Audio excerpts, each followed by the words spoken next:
Good morning, everybody. Orange A here with another War of the Visions video, and it is Tuesday morning, which means tomorrow is Earth Selection Quest Day. We're going to have a chance to get our boy Muraga, not in his, ultimate snake form, unfortunately, because that would be really cool. Maybe, next summer we can get Summer Muraga, and it's this giant snake, never mind.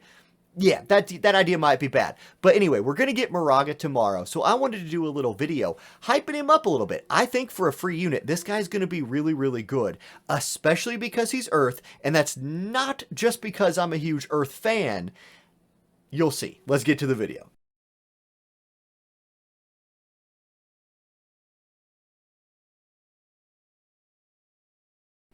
Alright, so let's start talking about our new boy Muraga here, and why I think he's so good, and somebody you shouldn't skip. First of all, thematically, he's actually pretty cool. Didn't love him in the story, but I do love the idea of, big dude, big axe, and he's coming at you to do damage. He fits that theme, and I think his kit allows him to do that in a way where our other axe users, oh man, did I almost mention Yerma? Well, anyway, I think he's going to be able to do it in a way that Yerma's not able to, and we'll get to that here in a little bit. But let's start with his stats and why I think he's so good, and especially so good as an Earth unit that's free. His attack stat, let's start there. His attack, without any gear, vision cards, espers, buffs, or whatever, is at 608 at level 120. Compare that to some other, big-time attack stat people like Stern, Camilo, who we got from the last selection quest, Orin. They're in the low 500s. He's well north of that. Now, this is a little bit deceiving. There's a good video out by Massidia that I'll link in the description that talks about how Muraga's attack is actually not as high as we think it is because he doesn't have any more steroids for that in his kit. He doesn't have self-sacrifice or something along those lines to really throw that number up there even higher, and he will rely on gear, vision cards, and espers to boost that stat. And that's a two-handed sword. No, it's a double-bladed sword because it cuts both ways. That analogy sucks. I actually don't think I like that analogy. I just said it, but anyway, what do I mean?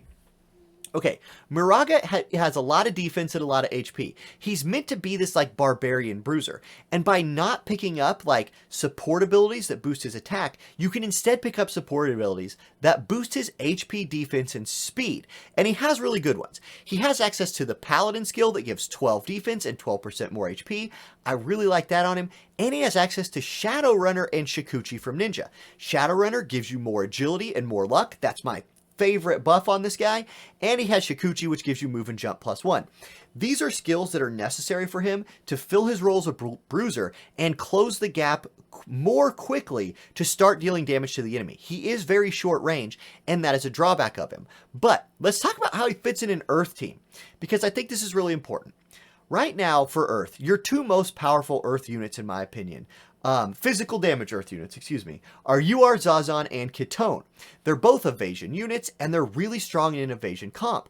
The trick has been with them, who holds the Titan vision card? Because Zazan really likes to hold his vision card that came out with him. It's got a picture of Mont on it, but we all know it's Big Daddy Z's vision card. And then Ketone likes to run the luck card, and so you're kind of missing that evasion card. Well, Titan is an Earth buffing card that gives Earth units evasion. Having somebody run that is really beneficial to the Zazan Ketone group. But who? I've tried it with Eileen, and every once in a while, Eileen will mix in a nice little special dodge, but she's not a very good evasion unit, and she's not really tanky enough to fill that role, where if the enemy can't hit Zazan or Ketone and they go for Eileen, she doesn't live long enough to justify her in the group a lot of times. It feels like blasphemy, me saying that, but I think Muraga is going to be a better option there for that card. It's going to give him Man-Eater. It's going to give the whole group Man-Eater, which is great, and give the whole group that evasion. Now, with access to that agility and luck buff from his ninja sub job, I mean, his base agility is already 62, so he's not a slow boy. His base luck is already 231, so you pump those numbers up, give him that Titan card, and maybe he's catching some evades. And if he doesn't catch some evades, he has the HP and the defense and the kit to take some hits and keep on rolling. A lot like what Big Daddy Zazan does. So he thematically, for my Earth team, he really fits that mold, and I think he's going to be really powerful holding the Titan Vision card with Zazan and Ketone. I know that's very specific, but this is a free component to that group, and I really like that. Okay, what else? What else am I excited about with this guy? Okay, I mentioned that he's better than Yurma at like actually getting to the enemy and killing them. Now, why? Well, his kit has two big attacks. It has a buff and an attack that gives him the penetration he needs as a person who really only does slashing attacks. First of all, Stance of the King Snake gives him 25 defense for 3 turns. There's that bruiseriness again. 15 spirit for 3 turns. 20 defense pin for 3 turns, and it does lower his healing power. Look, if you're running like an all-earth group, this dude ain't getting healed anyway, so I don't care about the healing power down. I care about that defense pin and that defense and spirit. More of a bruiser who does more damage.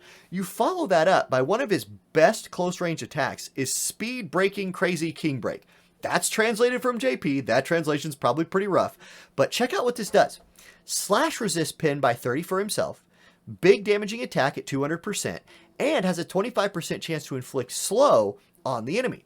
So, that's great. That's both pins a slashing unit needs. Defense pin and slashing pin, and it's 30 of both. It's 20 defense pin and 30 slash pin. Those are not insignificant. If you can buff that in some other way, maybe with some gear or something. Actually, I don't know that you can because he's an axe user until we get the new axe. I think the new axe that comes out with Swimsuit Kilfei might be his best weapon, if it does what I think it does. Twitch comments will tell me if I'm right or wrong on that. Okay, yeah, I checked. It's 20 defense pin. It's really good. It's going to be a really good axe for Muraga. Just get that defense pin to the moon. And this dude won't care about defense, and he won't care at least a little bit about slashing resistance. That's what you want, right? On your big barbarian bruiser dude with an axe. Okay, now how is he going to play out? How is he actually going to function in like auto PvP combat? That's something a lot of people need to know, and it's something that a lot of people overlook when they're looking at how good or bad his skills are. Okay, he has Paladin subjob, one of my favorite subjobs for tanks and bruisers, and I check for 2 things. When I check Paladin sub, I check 2 things. 1, do they have Immortal Spirit? Yes, he does. He has a buff that will allow him to ignore fatal damage 1 time. So this big dude, you're going to hit him, you think you've taken him to 0, he fooled you, you've only taken him to 1, and if he's built evasion, you might even get like 2 or 3 more attacks at 1 HP. Immortal Spirit is even more valuable on an evasion unit than it is on other units, because dodging at 1 HP is just as good as dodging at 10,000 HP. You still take 0 damage. Really great. Then, so here's how his turns will work. On turn 1, he will probably cast Immortal Spirit. Remember, he's a very short range unit. Keep that in mind. So he's probably not going to be in range to do anything on turn 2. That'll give him a chance to cast Stance of the King Snake, or whatever that's translated to in English. This is his defense and spirit buff and his defense pin buff. Now he's primed and ready to go, and chances are by his 3rd turn, he will be able to close the gap and use his short range big damage attacks on the enemy. He has access to a nice human killer attack that has a little bit of range on it. If that won't do as much damage because they have slash resistance, he'll switch to his slash resistance penetration attack. And now he's built some AP, right? Both of his buffs are expensive TP buffs if you're running Immortal Spirit and Stance of the King Snake. Again, whatever it's called. That right there will generate you almost 30 AP. That's plenty to do at least 2 of his big damaging attacks. And I think that's how his turns are going to play out. That's very, very effective in PvP. I think this guy will be big time bang for your buck. I was surprised by how good Camilo was as I've been seeing him played. I'm not going to be surprised by how good King Muraga is. In fact, I'll be surprised if he sucks. I think he's going to be really good, and I think if you can go get him, he's worth building up. So, good luck on that. Let me switch real quick, and let's talk about my team that I'm going to use to clear it, and look at the map, or the map and the mobs that we're going to be facing off to get him on that quest number 10. All right, so here we are in client. Now, tomorrow on stream, I will be doing these quests with everybody who's there with me, so you can watch it go down live. I'll also post the video of how I did it. But here's my squad. Here's who I've got prepared. You can see I got Mont, and I actually just EX'd him the other day. I need to get him those last 20 levels. I got Liviel. This is probably going to be my biggest carry right here. She's only at level 89. Now, I have to obviously level up her skills and stuff still, but I think she's going to be my best carry, and she's really close to LB5. So if I have to, I can spend like 10 of my soul stars and get her done. I got big girl Etra, I got Mustardio right here, and I have a Murmur. So you can see, not the most OP squad. My only EX unit is Mont. And I think this is a very attainable group for people. And so I'm really hoping that this group can clear it. I actually think they can. You have a lot of utility in like Mustadio here. You have some heals from Liviel and Murmur, I believe. Murmur, yeah, she got that red mage heal. So we'll see. Right? This is my squad. Now, what are we going to be up against? Let me put onto the screen here the map that we're going to be on and talk about the mobs we're going to be fighting. Let's get that right there. Okay, here's the map, right? Now, use your imagination. I know this isn't the most artistic thing in the world, but War of the Visions calc has amazing breakdowns for these fights, including these gold places right here are where your units start. You can see your slot 1 and slot 2 right here, your slot 3, 4, and 5 up here. Now, here's the mobs you're going to be fighting and their number. You can see you're going to start with 4 mini dragons and 2 snakes. Now, after you start fighting those, at a certain point, a Marlboro and Titan are going to spawn. And then you're going to get another Titan, Eileen, Kilfay, and Ketone spawning in. Here's how you're going to want to do this. Kill these mini dragons first because they don't trigger anything. If you go down here, it tells you that the first Marlboro and first Titan spawn when E9 and 10 are defeated.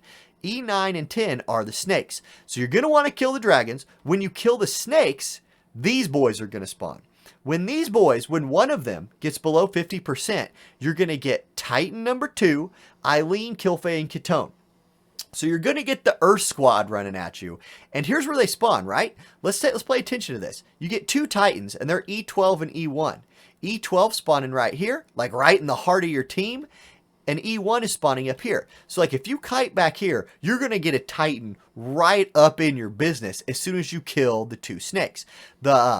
The Earth Squad spawns all the way at the other end of the map, and you can see there's some big elevation differences. Like this is clearly up on a big mountain, so hopefully E1 going to have to trundle his way down here, and that should buy you a little bit of reprieve. At least that's what it looks like to me. That's kind of how I'm planning for it. So I'm going to put my tank like up here. Going to need Mont to soak some damage from all this stuff. Then this squad's going to roll up, join them, and we're going to try and kill everything. That's my plan. And that's how the spawning is going to work. I hope this info is kind of useful for you guys. It's really cool. War of the Visions calc is like, you guys, we are so blessed to have War of the Visions calc in our life. Like, I'm covering near reincarnation right now as well. And not having near reincarnation calc, like, means I have to work so much harder for all the information I get. So Bismarck and the boys, y'all are awesome. Consider being a Patreon for them if you're not already, y'all. I am. For sure. So, anyway, that's the video, everybody. I hope it was useful, and good luck. Join my stream Wednesday at 4 p.m. Central Standard Time if you want to see this go down live. All right. Have a good day, everybody. Peace.